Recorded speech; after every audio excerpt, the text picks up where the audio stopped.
Welcome to the Parallel Legacies podcast, where I'm just one of four dudes giving our opinion. I got three of my closest friends with me. I got Doc Brown. Hey. We got Mitch. And we got S. Dot in the building. Peace. So, fellas, I'm not going to go through a whole intro for the show, man. I'm going to give a topic, but there are a few resources that I would like to give out first before we really dive into the topic. And those resources are the National Suicide Prevention Lifeline, which also doubles as the Veteran Crisis Line.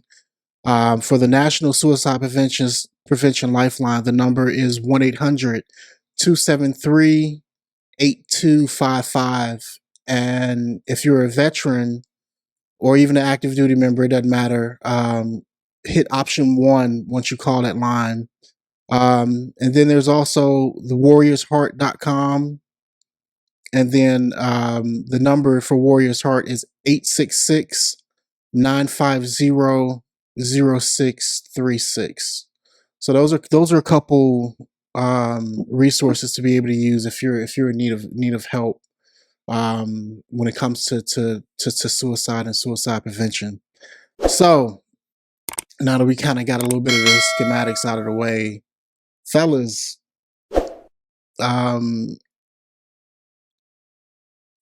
suicide prevention, mental health.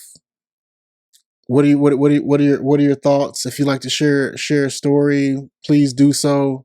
But what are your thoughts? Hey, I'll start off by saying that I'm not going to share a story just yet, because I think we have a member of the podcast that has a very bright story behind it. But I just want to say that this is a very heavy topic. Mm-hmm. I think all of us have dealt with both of these topics as far as suicide and mental illness on a personal level. I mean, even amongst each other.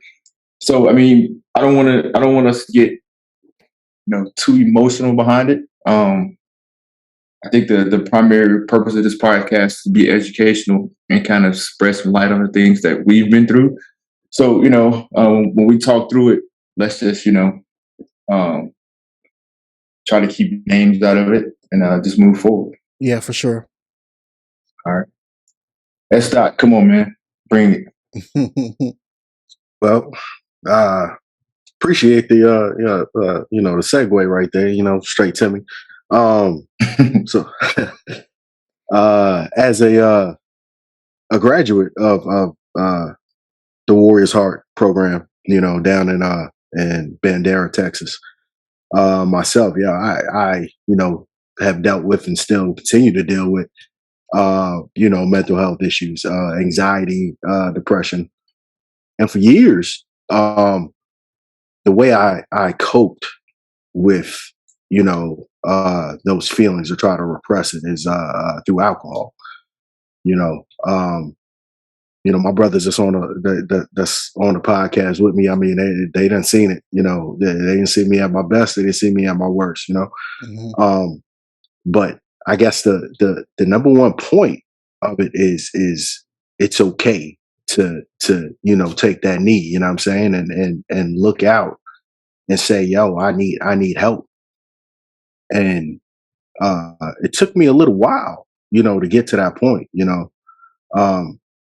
but through the grace of God, man, I mean, I just happen to have a great, supporting, cast behind me, mom, sister, these three gentlemen that's on that's on the podcast with me now. That saw me get to the other side, mm-hmm. not saying that it's over, because there's always work to be done. Right. But it's okay. You know what I'm saying? If you're dealing with something, I think my biggest issues, feeling like nobody really gave, anything about me. You know what I'm saying? Like right. even when I was, in the mix, you know what I'm saying? It was one of my biggest things, man. Real insecure, as we saw on the last, podcast, real emotional, you know what I'm saying? Not knowing how to do that, you know what I'm saying? how to actually deal with that. I just want to fight everybody, you know what I'm saying? Which is not the answer to anything. But Mm-hmm. yo, but I tell you right now, man. I mean, a special shout out, man, to Doc and Mitch, man. I mean, you know, when I was locked down for them 2 months, man, that one little phone call, like I was, you know, on D Block or something. You know what I'm saying? Like I would have text messages, you know what I'm saying, and voicemails. Yo, man, you all right? You know, cats trying to you know, fly down, man. I only had like one visit a week, you know what I'm saying? Hey man, we're gonna fly down, man, chill with you. And I'm like, yo, you know, that's what's up. I mean, you, Eric, you know what I'm saying? Just, hey man, how you been, man? You know what I'm saying? Yo, you know, that's good what you doing. And just being able to have that outlet, you know what I'm saying? Right. But you know, the sad reality of it, especially as men of color, man, I mean, we're taught to be hard all the time. You know, we are taught that, you know, that the weight of the world can never break you down. And even if it is breaking you down, you better not let anybody see. Yes, you know, let them see you be affected by it. You know what I'm saying? And yo, that's just not the way. You know what I'm saying? Yeah, for sure. That is just not the way. I don't care if you need to talk to your pastor, even your boys, you know what I'm saying? Like I'm doing right now. You know what I'm saying? Like, yo, this is what I got going on, man. And I'm messed up. And a professional route. You know what I'm saying? I mean, yo, I'm in therapy twice a week and on them good meds, man. I don't feel nothing. Oh You my know, goodness. just to, Gotta you have know, them good meds. yeah, yes. You know what I'm saying? Like nothing really bothers me, and if it does, man, I have enough in me, man, to either talk about it now, you know, instead of react, or just pass it on. You know what I'm saying? Like, yo, I'm about to unload on you. You know what I'm saying? Give me your feedback, or just be there to listen. Right. You know what I'm saying? For sure. But that's my take on it, man. You know, let's. I guess I'm just gonna pick one of the three other Oh my squares, man. Yo, God. Well, Doc, man, take it hey, off, man. I'll get in here, man. Something that you pointed out that I personally, you know, I'm always on this, and that is if you are feeling some type of emotions and things like that, you're not weak.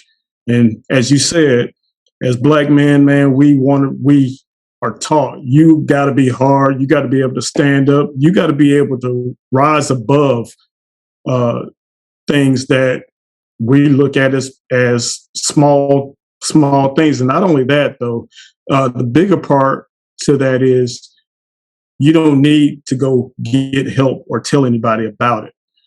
Man, I think that's probably one of the biggest mistakes that we ever make is that professional help is a negative. Mm-hmm. I can't let anybody know that I've actually reached out to a psychiatrist or a counselor or anybody because people are going to look at me funny. And that's the wrong way to go, man. We got to get to a point to where it's okay to get help, man. And I mean, I've seen too many of our strong and brilliant black men, man, just not be able to get out of situations because of a perception that you might look weak instead of, man, that dude was strong for trying to get help. And I think that part is something that we definitely gotta start even talking to our younger kids about because the kids are battling psychiatric things that we never had to deal with. Mm-hmm. I mean, we dealt with some hard times, but man, you talk about some mental things going on in this world today. My goodness. I mean, you could talk to a kid about things now and they're telling you stuff that a lot of adults deal with. And that's something that, you know, we definitely got to get more of a handle on. So, you know, that's kind of my take on it. And I know we'll continue this, but I just want to see us do better in that light. Absolutely, man. And I would also say that because of the career field we all chose, we're all cops by trade. Um, the stigma that comes with going to get help, because I can tell you from personal experience, man, it was times where I wasn't okay, and because I didn't want to lose my ability to be able to carry a firearm, I didn't say anything. I'm straight, everything gonna be all right, everything gonna be cool, and it wasn't till I got to Moody, right? When I first got to Moody, where I finally decided to reach out for help, because things got real dark when I first got there. Mitch, you was still in Guam, so you know what I'm saying? Doc, we ain't know each other yet, and S. Dot, you hadn't made it there yet. You know what I mean? But it was some real dark nights I had at Moody, and I credit my co-host of Sophisticated Spark. I credit her with saving my life, because it was a late night. It had to have been 2:00 in the morning Georgia time, so that's 1:00 in the morning Chicago time. And I called her, man, like, cause I really didn't feel like I didn't feel comfortable calling anybody else. And she was big and pregnant too, fella. Like, when I tell you she was big and pregnant, and I'm like, yo, I'm not doing good. I just need somebody to talk to for a little bit. So she woke up out her sleep to make sure I was straight. And I think a lot of that because she was Army and we give each other hell about our branches of service. But I think a lot of the reason why she was like, yo, he ain't okay. I got to get up and get moving, because, I got to make sure he's straight before I go back to bed. And I think a lot of that, outside of us being friends, was her, understanding it from the training that we get in our branches of service, man. So it can get dark for anybody. And when it gets dark and it gets real dark like that, I'm telling you, that was probably the most afraid I've ever been of myself. As crazy as that sounds, because like I didn't really have much of a will anymore at that point, with everything that I had going on. And I won't go too far into it, but even because I feel like I'm a fairly strong person, but even the strong ones, they got to take a knee sometimes too. Well, Eric, you are a strong person, man. Don't ever doubt that. And something, as you were talking, it started to bring into remembrance a lot of things, like when you're out there by yourself, and that depression, those type of things come so subtly. Mm-hmm. Like you do not realize when it hits you, and most people probably still don't know that they're going through depression. So you kind of got to try to watch signs for that. And people, when you know someone and there are things that they go through, like, man, this person is all of a sudden super happy, and then next minute he's super down. Mm-hmm. Man, those mood swings and things like that, when you have your friends and I mean, like any of y'all, I can pick up in a heartbeat, hey man, that brother ain't right today. Mm-hmm. Now, I'm not saying to the point of depression or suicidal or anything like that, but when changes in people, something ain't going on. He got something heavy on his mind. You can tell. Mm-hmm. And even those small things, we just got to learn how to speak up and say, hey, bro, you all right? And when you get to, yeah, bro, I'm like, no, I'm telling you, I feel something. What's right. up? So I'm just saying, man, we got to make sure we, in all facets, look out for each other in that way. Mm-hmm. Man, we really gotta get comfortable talking to each other.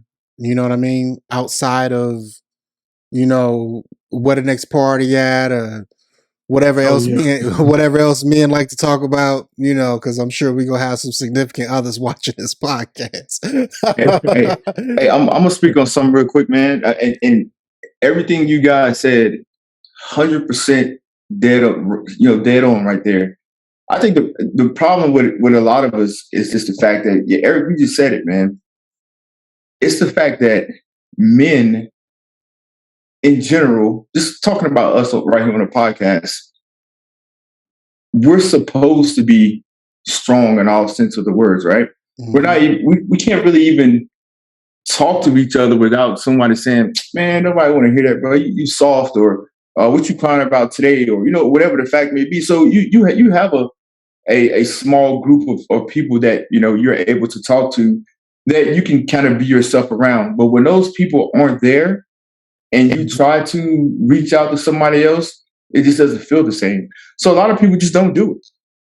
And a lot of people don't even know that they even are going through some type of mental breakdown or going through something. I remember when I was going through my little thing, and they was like, "Hey, you need to go to therapy," or whatever the case may be. It took me forever to be like, "All right, I'm going to go," because I did not want to go to therapy. I didn't feel like I needed it. I didn't feel like it was something that I wanted to do, and I didn't want to express the way I felt to a complete stranger. And it was one of those things that I just didn't want to do. But when I sat down on the couch, man, the first thing this lady said to me was this, and I kind of wrote it down. She said, "Emotional pain is not something that should be hidden away or never spoken about. There's truth in your pain. There's growth in your pain, but only if it's brought out into the open first." So you can try to talk yourself out of the fact that you're going through something. You may be going through the worst time of your life, but you may say, "You know what, man, I'm okay. I'm good." But deep inside, you're not. Mm-hmm. And you don't want, and you try to lock it away and not deal with it. But the more you keep locking it away, it continues to grow and grow and grow inside of you. And eventually it explodes and you have no idea how to control yourself. And that's when those other things happen. Suicide, lashing out at other people. But we have to find a way to control that. In this podcast, everything you guys talked about, from Sharod to Doc and you, those are the ways that you have to deal with it. You have to find somebody to talk to. You have to find that one person's going to listen to you, like genuinely listen to you and say, "Hey, man, how can we get you help? Or what can we do next?" And not just blow you off. Because if I come to you and tell you, "Hey, man, this is going on with me," and by the end of the conversation, we never speak of it again, I haven't solved anything. That issue is still there. And those numbers that you gave out at the beginning of the podcast are perfect, because when you don't know who to turn to, pick up the phone, call somebody, try to get that help. Because I would say this over and over again: the most selfish act in the world is committing suicide. Not the fact that you're taking your life, but there are so many people in this world that love you and care about you. What did you just do to them? You took away, maybe you were their support system. Maybe you were somebody that they leaned on, and now you're no longer there for them. So now that mental health has now been transferred over to somebody else. Yeah. We've all, I do believe that we were put on this earth for a reason. And my general reason is to help each other, whether it's your son, your significant other, your brothers, whatever the case may be. We're here to help each other. We're only here for a short period of time. And I believe that's what we're here to do. And that's why I said in the beginning, man, this topic is heavy. It's one of those things, man, where you have to know what's going on inside of you before you can even get help. Mm-hmm. And just like Sharod was saying, man, I can say this because I feel like Sharod's my brother. I feel like, when he was going through his thing, he probably didn't really think nothing was wrong. He probably thought, "Hey, man, I've been doing this forever. I'm cool. Everything's great. I ain't got to worry about nothing." But we say, "Hey, man, Sharod, bro, chill out. I think you're doing too much." "Oh, man, I'm good. I'm good. I'm good." And he really didn't think he had nothing going on. But and then after a while, when Sharod keeps saying, "Oh, man, I'm good. I'm good," what does that tell me? "Oh, man, that's just Sharod. Sharod's good. They ain't got to worry about him." So you put that to the side. You don't worry about it anymore. But then all of a sudden, the explosion happened. And then, it's one of those things like, "Man, I didn't even know he was going through that." Well, in our reality, you did. You just decided, that it was the norm. It was okay. So, like I said, man, it's tough. It's tough, but you have to know yourself what you're going through, because no one can help you unless you ask for it. Mm-hmm. You got to recognize it within yourself. No doubt, man. Well said, bro. And yeah, I didn't think there was anything wrong with me. Oh, we know. We know. I'm saying, I was good, bro. Me and Smirnoff vodka, bro. We was straight, bro. You know what I'm saying? Oh, yeah. But man, if I'm being honest, man, and I'm gonna be very transparent in my honest moment right now, it was a lot of times, fam, and I'll be on 100 with you, like, yo, Sharod need help, but I don't know what to do to get him to help, and he won't listen because I want to say that me and the wife had a couple conversations, like, and I'm like, babe, I don't know what to do because Sharod need help, but he can't see that he need help. But I know that he needs some help, and it's a rough position to be put in. But I would still say as a person that I hold my friends dear to my heart. You know what I mean? I wish I would have done more. I wish I would have done more. You know what I'm saying? And this is kind of the other side of it. Because there was times, bro, I felt like we was finna lose you. And we was able to keep you close enough not to lose you all the way.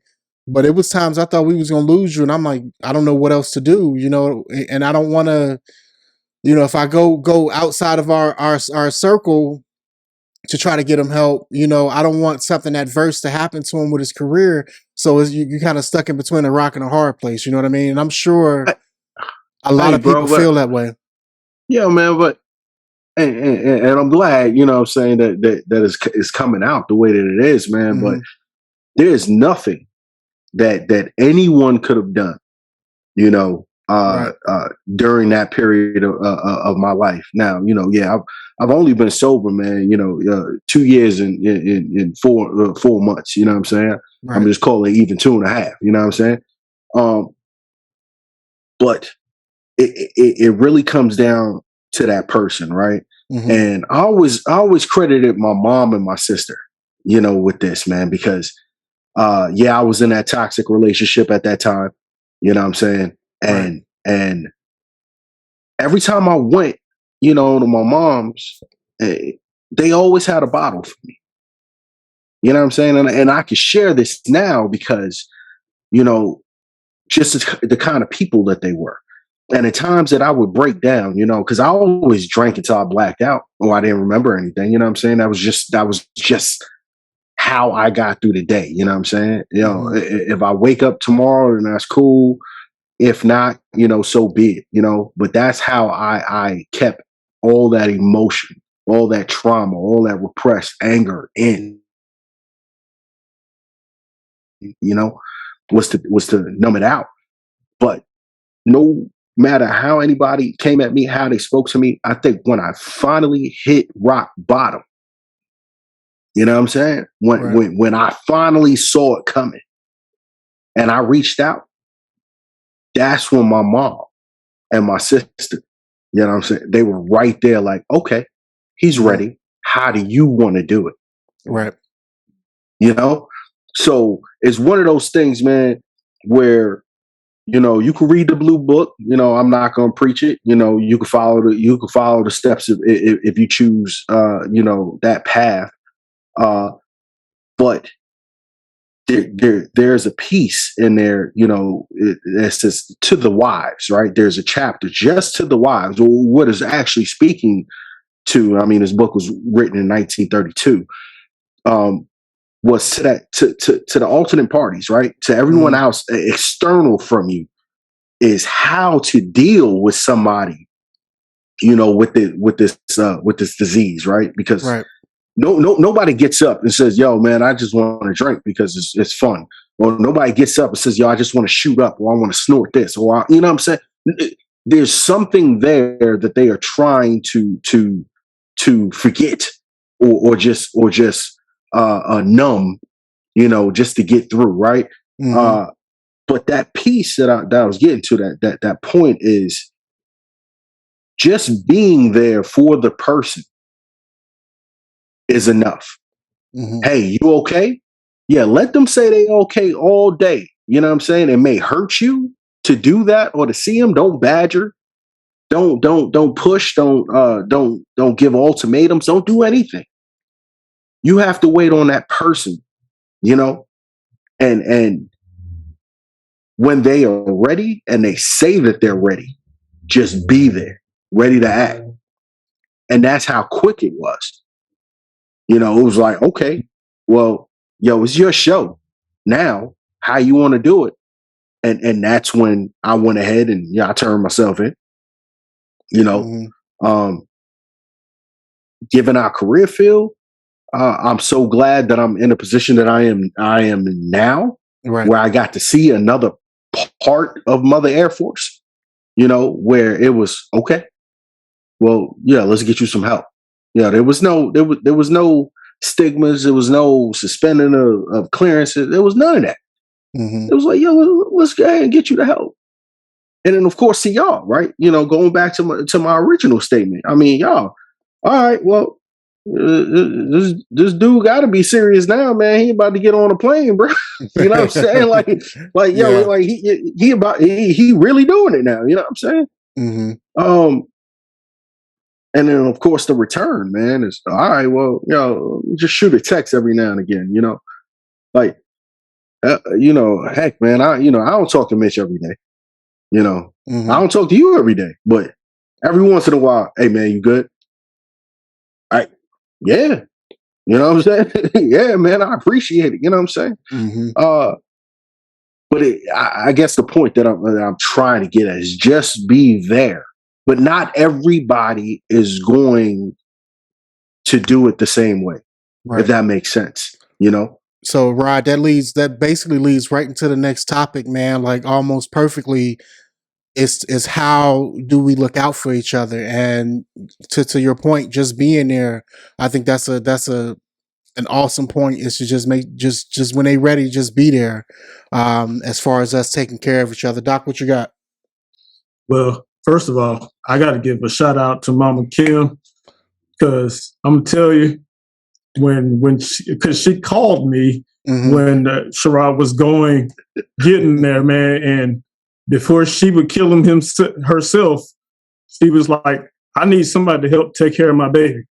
So I'm telling you that woman is amazing, Sharod. Your mom, again, shout out if you listen, Mama Kim, we love you. Recognizing those things, though, going back to that, man. Wow, like I can tell you so many times where I've experienced in my professional life, as well as just people that I just know, and it's when you said just being there, that is one thing that you definitely have to be there. The other side to that is just, recognize where you are. And I think I don't want to get repetitive in what I was saying, but when you see someone that you know, or even if you don't know them well, just kind of like key in on what their normal behavior is, because those things do kind of key you in on what they are possibly dealing with. And I can probably, and Mitch knows this probably more than anybody, in this sense, right about, I don't know, man, my mom passed away. It's been a while, 2008. And every single Mother's Day and every single 28th of September, I don't know, I get this like, it just makes me feel down. And y'all always call me. Sharod has called me on several times. Hey, man, I know what time of month it is. You all right? And that right there, and Mitch as well. Y'all always call me and just say, "Hey, man, what's going on?" And same with you, Mitch. Every time I think about it, I'm like, "Oh, let me hit Mitch up, make sure everything's on the up and up." And that part actually means a lot to me because it just means somebody else cares about what's going on. And not only that, man, I mean, that's probably one of the only real mental things that I actually really I can connect to, because I mean, even now that it touches me still. And I just feel like, there were so many things as far as my mom that she left out there that, I mean, she didn't get to see me get my doctorate. It was just like so many things as I was growing as a man that I wanted her to see. The things that when I thought she was crazy by making me do, like reading a dictionary. Who does that? Who reads dictionaries? But she made me read a dictionary. So what I'm getting at is, what I'm getting at is, man, we recognizing those things and having people to step in and say, "Hey, brother, you good?" is enough. But you got to make sure that you're recognizing when something's not quite right. And I'm just hoping I explain that well, where it's relative to people, man. Mm-hmm. But yeah, I'm slide the floor, man. Mitch, what you got, fella? I mean, you guys nailed it, man. The only thing that I would say, to caveat or to add on to that is, being there for somebody, it's great, but like genuinely being there, like showing genuine love, like, hey, man, are you seriously okay? I mean, you can ask somebody if they're okay all day long, man, but if they don't genuinely feel, that, hey, do you really mean what you're asking? Those are the only time that those, the true them really comes out. So, I mean, being there, being genuine, showing love, not just, one time, a year or whatever. And for the people that you may not know or you may not be in their circle, I think Doc hit it on the head, man. We've all been, supervisors at some point or whatever the case may be around different people. But just getting to know people, how they react every single day, and just knowing when they're off. Like, man, something's not right with this guy today. And you may even ask, hey, man, you okay? He may say, yeah. But I think when he says yeah or she says yeah, but for a fact something's off, at that point you can do other things like, you know what, man, today, don't go to post today, man. Go ahead and turn your weapon in and come to my office and let's talk about some things. Or, you know what, man, how about you just ride with me today on this, post or whatever, because those are the things that we know, and not let that person go out on their own today because for a fact something's not right. Mm-hmm. How many times have we been in a situation like that? And I'll even go back. I'm not, like I said before, I'm not going to call any names or anything, but at my first duty station, we went and relieved this guy on the gate for midnight chow. And we knew, man, at guard mount, something wasn't right. He was off. I mean, he was normally, a playful, happy-go-lucky type dude, and everything was good. And we relieved him for chow. He went to the chow hall, or so we thought he did. And 2 or 3 hours passed by. Dude never comes back. You get on the radio, it's calling him on the radio, he's not around. They finally find a patrol car in his dorm room or in his dorm parking lot, go to his dorm, kids kill themselves. You know what I'm saying? But he seen, we knew he was off, but we allowed him to, continue to work that day because, oh man, you know what?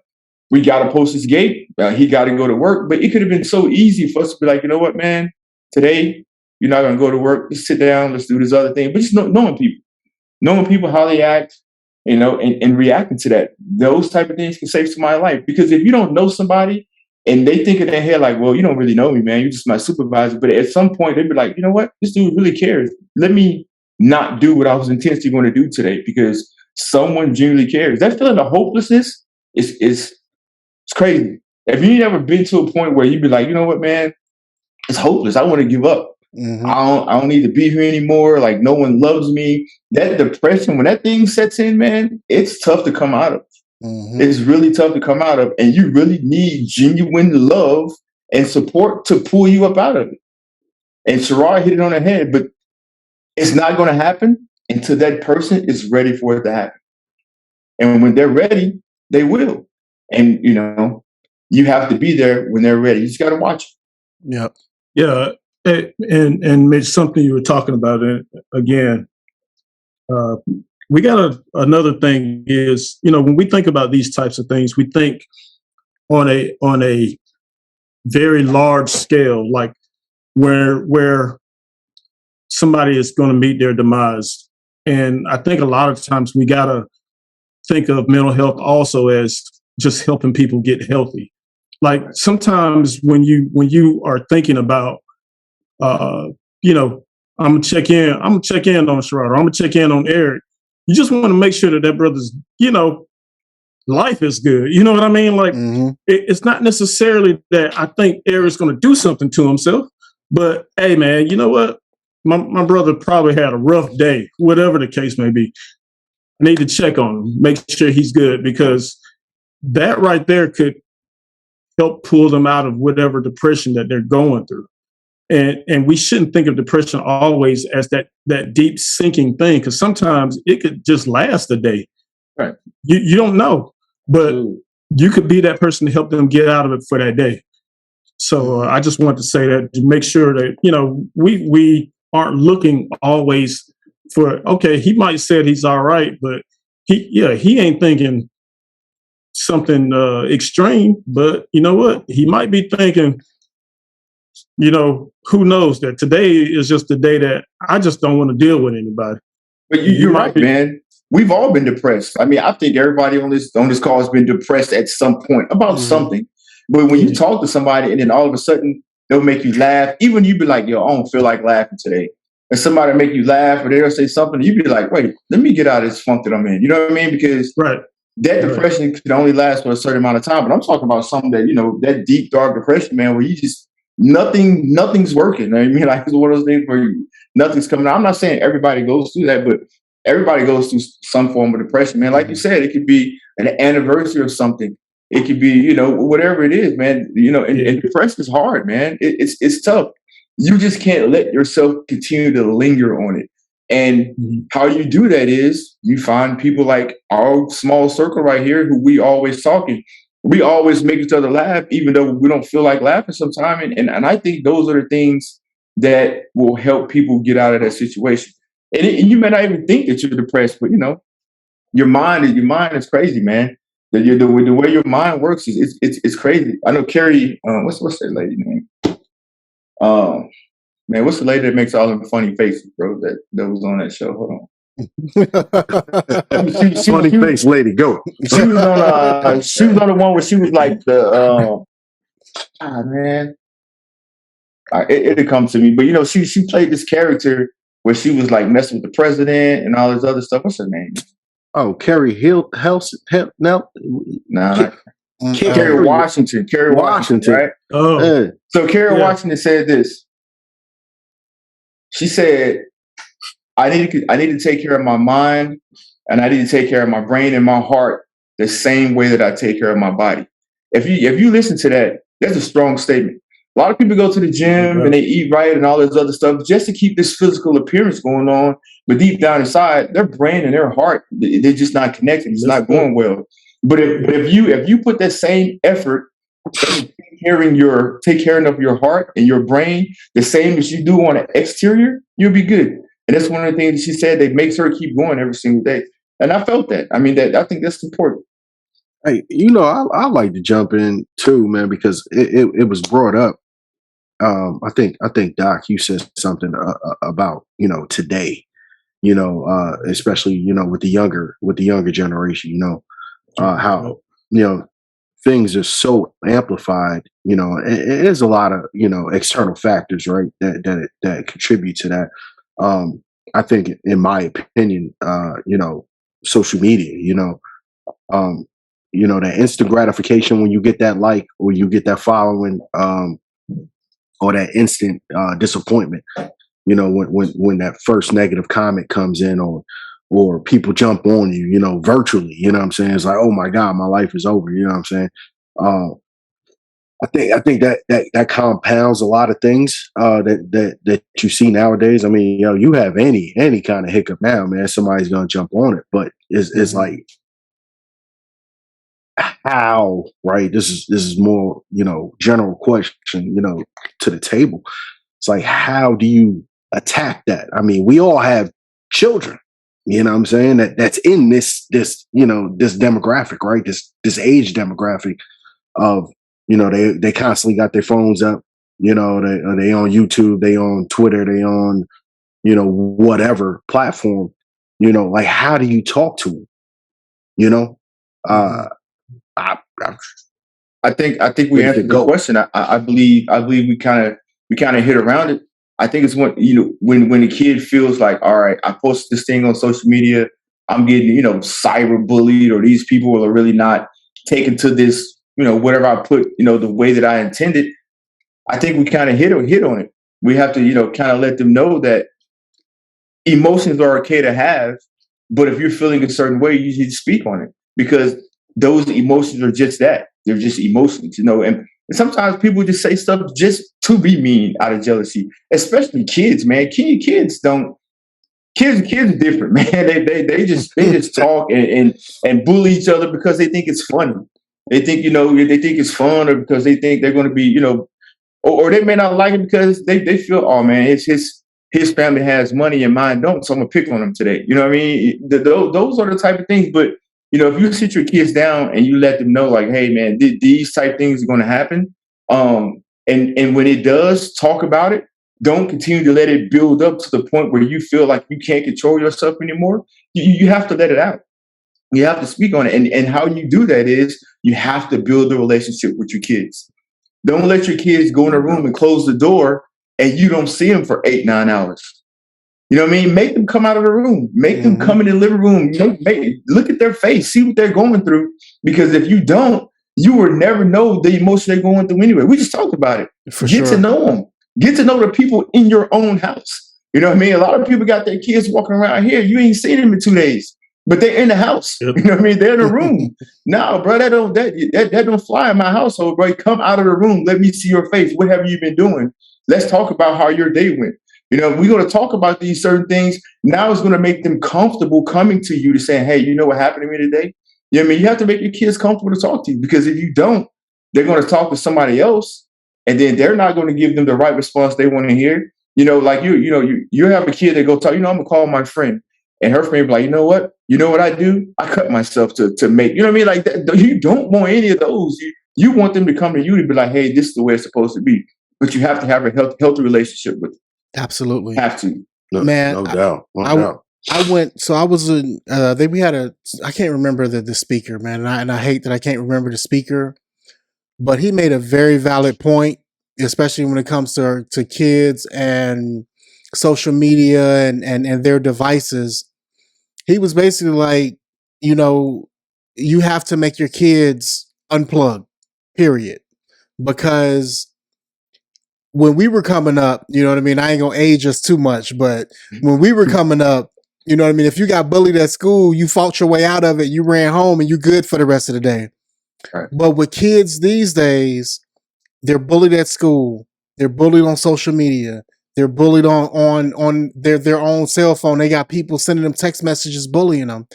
And at the end of it, he made reference to one of his colleagues whose daughter ended up committing suicide because the bullying was constant.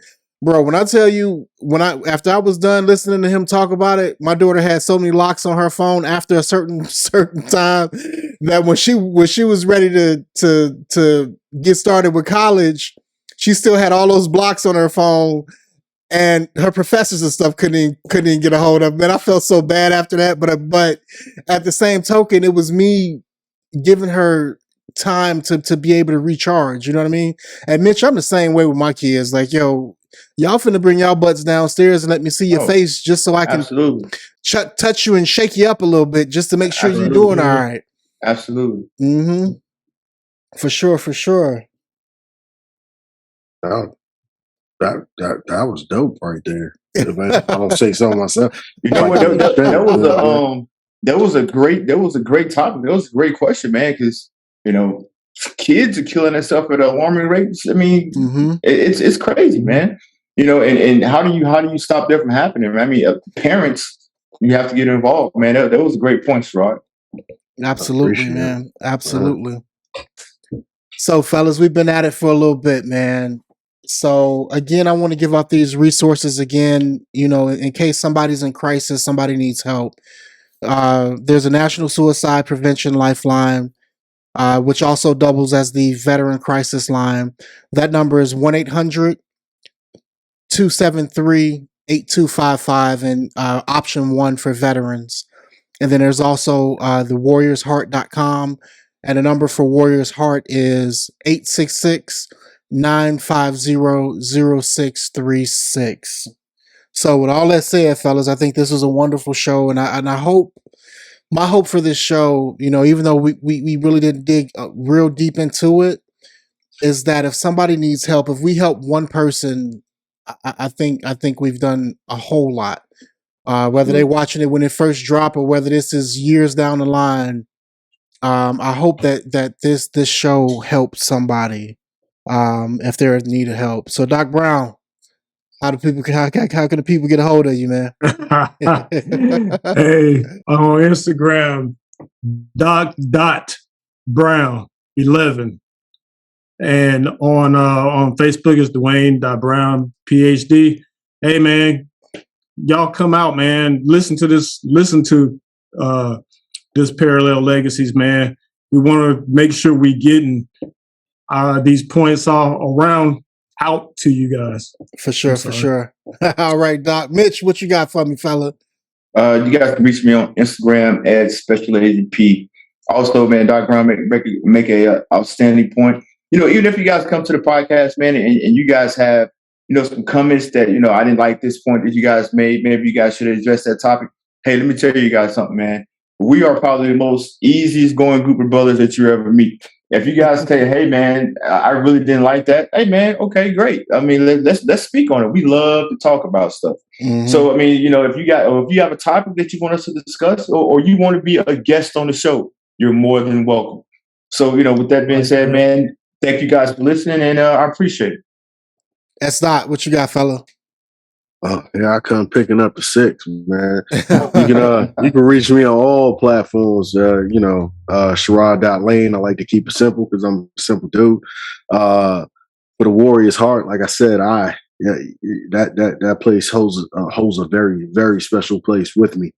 With the right supporting, cast behind you, family, close knit, friends, you can definitely make a change, a positive change. I would hope that they would get around to it, but I got to give a shout out, to my 2 strengths, which we used to always laugh about, Kelly and Julie, down there at Warriors Heart, man. I mean, they definitely took care of a brother and got me to where I am now. So, but yeah, Sharod.Lane on all platforms. I don't know how to use that Instagram thing yet, but I'm gonna figure it out once, real soon. You know what I'm saying? Right on. Boy, you over there talking like you an old ass man. I don't know how to use it. I am the youngest out of the crew. I'm the baby in the crew. And as always, you can reach me on Instagram. I am DJ_YM4 on Instagram. I'm also one half of the Sophisticated Spark podcast. You can find Sophisticated Spark everywhere. Just look for Sophisticated Spark. You can even Google us now, both Parallel Legacies and Sophisticated Spark. You can Google us. But if you're trying to get a hold of Parallel Legacies specifically, you can reach us at info.parallellegaciespodcast@gmail.com. You got all of our social media handles. Also, we have our Parallel Legacies handle for Instagram, which is a Parallel Legacies podcast on Instagram. We on Facebook. We got the Parallel Legacies group where we trying to cut up, send some memes, laugh and joke. And where we handle most of our business when it comes to the podcast is the Parallel Legacies podcast on Facebook. So it was a heavy, heavy show, fellas, but I think it was a very important one. I thank you all for your time this afternoon, evening, because I'm a little bit behind y'all in time. So I know S. Doc got to go to bed soon. The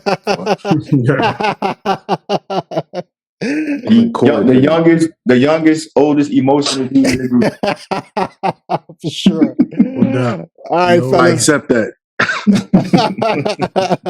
All right, fellas, I'm out. All right. All right.